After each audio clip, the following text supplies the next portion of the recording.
Let's understand the difference between diarchy and bicameralism. Let's understand the differences. So diarchy का basic meaning क्या होता है? डायarchy means what? दो वर्ड से बना है डायarchy. डी वाई और डी आई जो भी है, D Y means dual, B B I means two. तो आर्की जैसे एनार्की होता है, anarchy archy, archy means rule. Okay. और कैमरल जैसे मैंने पहले के भी लेक्चर में समझा, कैमरल कमिंग फ्रॉम कैमेरा, अगर अच्छे से पढ़ो तो इट्स कमरा मतलब room, houses. So diarchy, a system of dual rule with the executive. It is with the executive, a system of dual rule within the executive.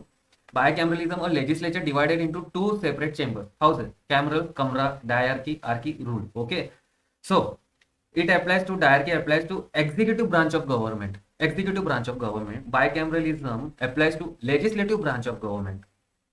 Dia की structure is power is divided between reserve subject जो British officials के पास थे and transferred subject जो Indian ministers के पास थे. Bicameralism का स्ट्रक्चर क्या है? Two houses of legislature, upper house council of state, lower house legislative assembly. Right. Dyarchy introduced in 1919 act में, 1919 के एक्ट में प्रोविजनल लेवल पे इंट्रोड्यूस हुआ था. 1935 के एक्ट में सेंट्रल लेवल, बट कभी इंप्लीमेंट हुआ नहीं.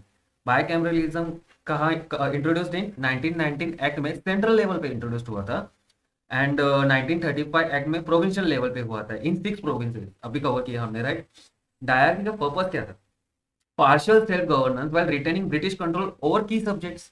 रिजर्व लिस्ट हमने देखा ना, रिजर्व सब्जेक्ट देखा. तो डायरकी का पर्पस क्या था? Partial self governance, partial self governance while retaining a British control over key subjects. Bicameralism का पर्पस क्या था?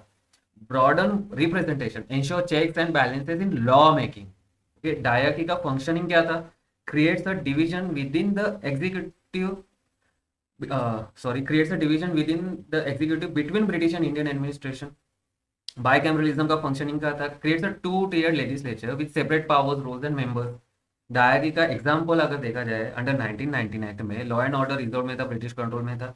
एजुकेशन ट्रांसफर था जैसे इंडियन मिनिस्टर में था, इंडियन मिनिस्टर के पास था. जैसे मैंने रिजर्व का आप लोगों को ऑलरेडी ये चीज कवर किया, जो क्रूशल था वो रिजर्व में था, जो सोशल था वो ट्रांसफर था. बायकैमरलिज्म का एग्जाम्पल है under 1935 act in Bengal, council of state, upper house, legislative assembly, lower house. So एक की इजी एनोलॉजी हम समझते हैं. Dyarchy is like a house with two heads managing different rooms. Both don't overlap, एक दूसरे को लैप नहीं करते हैं. Bicameralism is like a parliament with two floors, both review and make laws together.